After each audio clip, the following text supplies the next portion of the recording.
My name's Germaine Koh. I'm a Vancouver-based visual artist who works in a very wide range of media, including site-specific installation and interactive electronics, but also building.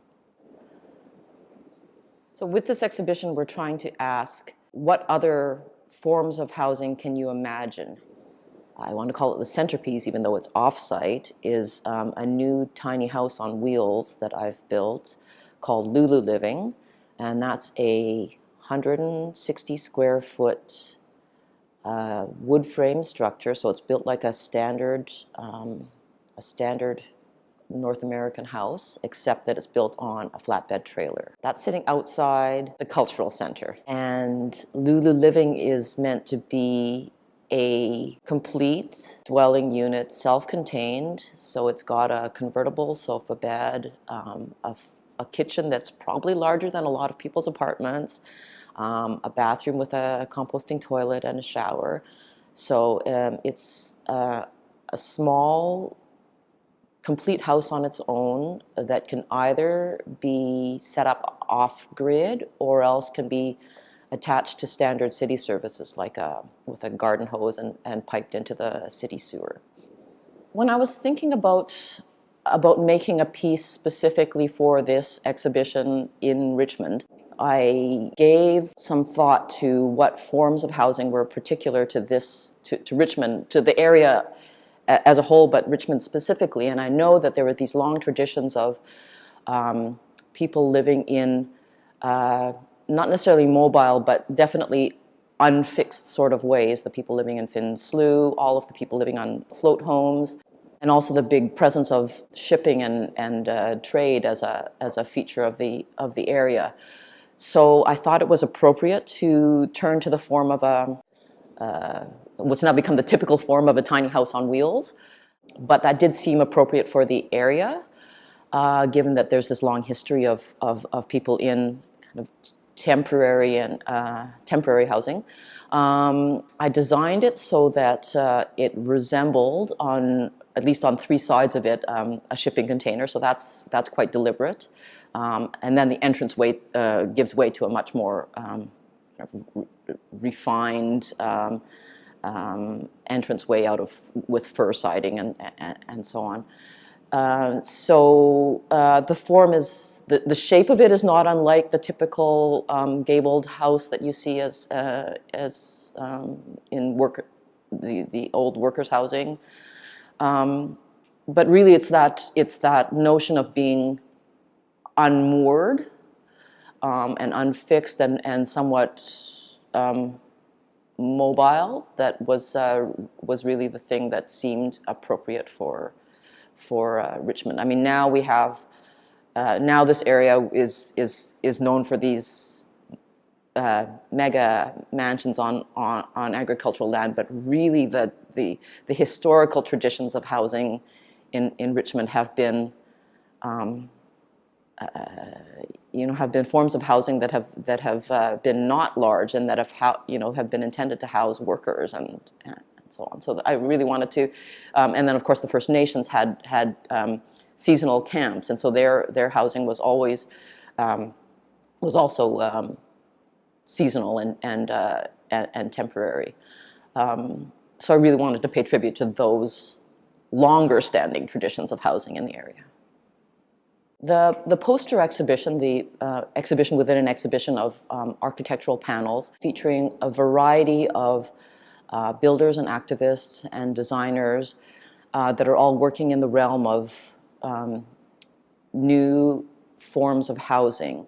Me as an individual producer, I can only produce so many things, and there are a lot of other people who have other solutions to the complex questions of how we house people. So I really thought it was worth showcasing some of the other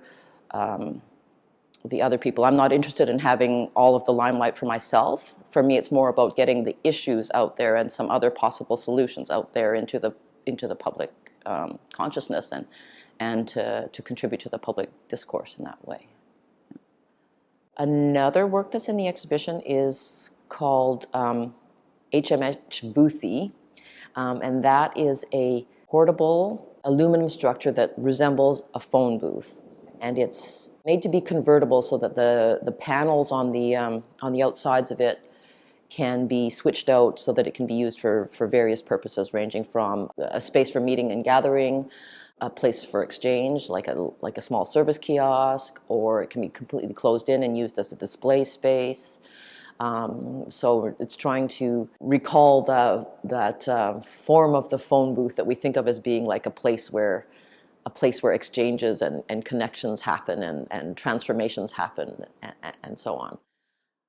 Another of the works that's in the show is called Core. It's a kind of prototype for what I imagine could be a suite of large cabinets that contain essential living services within them. So they're all built on a standard module size, and one of the modules is a kind of kitchen or office space. So there's a countertop with a sink and space for a fridge and so on. Another of the units is a bathroom shower unit, which could get plumbed into existing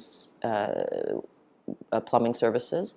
And then there's a module with a fold-down bed and a closet. So within those 3 units, only 2 of which are in this exhibition, you have your kind of basic living services.